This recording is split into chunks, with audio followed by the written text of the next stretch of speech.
La gauche unie n'est qu'une petite mystification défensive de la société spectaculaire. Un cas particulier dont la vie est brève, parce que le système ne s'en sert qu'occasionnellement. Je ne l'ai évoqué qu'en passant dans mon film. Mais, bien entendu, je l'attaque avec le mépris qu'elle mérite. Comme depuis, nous l'avons attaquée au Portugal sur un plus beau et plus vaste terrain. Un journaliste proche de la même gauche, qui depuis a atteint une certaine notoriété en se justifiant d'avoir publié un invraisemblable faux document parce que c'est ainsi qu'il conçoit la liberté de la presse, est aussi lourdement falsificateur quand il insinue que je n'aurais pas attaqué les bureaucrates de Pékin aussi nettement que les autres classes dominantes. Il déplore en outre qu'un esprit de ma qualité se contente d'un cinéma de ghetto, que les foules auront peu l'occasion de voir. L'argument ne me convaincra pas. Je préfère rester dans l'ombre avec ces foules plutôt que de consentir à les haranguer dans l'éclairage artificiel que manipulent leurs hypnotiseurs. Un autre jésuite aussi peu doué feint, au contraire, de se demander si dénoncer publiquement le spectacle ne serait pas déjà entrer dans le spectacle. On voit bien ce que voudrait obtenir ce purisme si extraordinaire dans un journal, que personne ne paraisse jamais dans le spectacle en ennemi. Ceux qui n'ont même pas à perdre un poste subalterne dans la société spectaculaire, mais seulement leur ambitieuse espérance d'y constituer un de ces jours la plus juvénile relève, ont manifesté plus franchement et plus furieusement leur mécontentement, et même de la jalousie.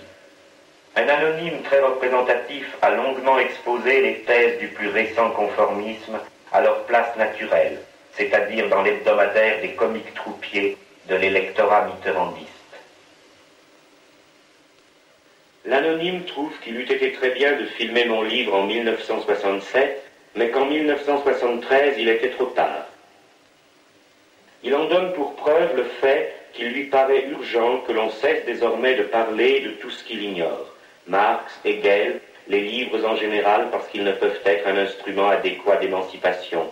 Tout emploi du cinéma puisque ce n'est que du cinéma. La théorie encore plus que le reste.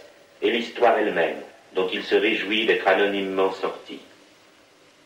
Une pensée si décomposée n'a pu évidemment suinter que des murs désolés de Vincennes.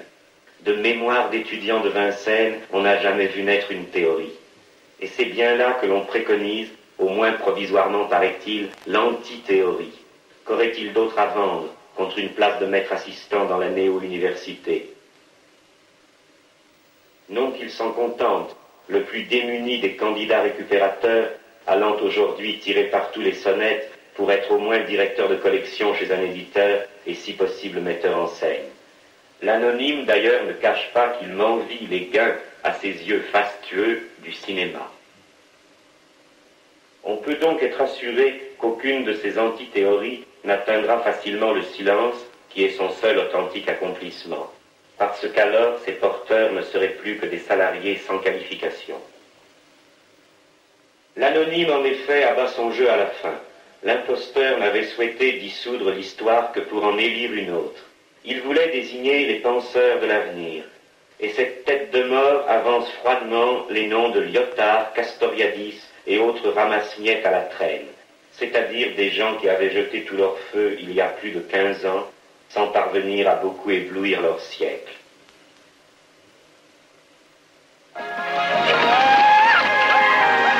Their civilization disappeared. All that remains is iced tea. Aucun perdant n'aime l'histoire. Et d'autre part, quand on nie l'histoire en famille, pourquoi le carriérisme le plus résolument novateur serait-il gêné de se raccrocher à des quinquagénaires récupérés? Pourquoi verrait-on qu'il est contradictoire de se donner pour un anonyme qui a tellement muté après 1968 et d'avouer que l'on n'en est même pas encore arrivé à mépriser les professeurs?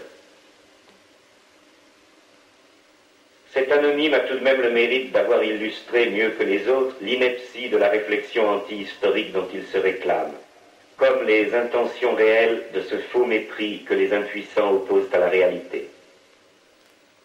En postulant qu'il était trop tard pour entreprendre une adaptation cinématographique de La Société du spectacle 6 ans après la parution de ce livre, Il néglige d'abord le fait qu'il n'y a sans doute pas eu 3 livres de critique sociale aussi importants dans les 100 dernières années. Il veut oublier en outre que j'avais écrit moi-même le livre.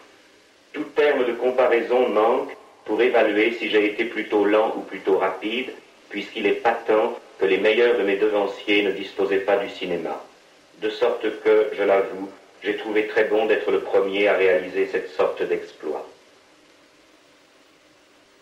Les défenseurs du spectacle en viendront à reconnaître ce nouvel emploi du cinéma aussi lentement qu'ils en sont venus à reconnaître le fait qu'une nouvelle époque de la contestation révolutionnaire sape leur société. Mais ils seront contraints de le reconnaître aussi inévitablement. En suivant le même cheminement, d'abord ils se taisent, ensuite ils parlent à côté du sujet. Les commentateurs de mon film en sont à ce stade. Les spécialistes du cinéma ont dit qu'il y avait là une mauvaise politique révolutionnaire. Et les politiques de toutes les gauches illusionnistes ont dit que c'était du mauvais cinéma. Mais quand on est à la fois révolutionnaire et cinéaste, on démontre aisément que leur aigreur générale découle de cette évidence que le film en question est la critique exacte de la société qu'ils ne savent pas combattre et un premier exemple du cinéma qu'ils ne savent pas faire.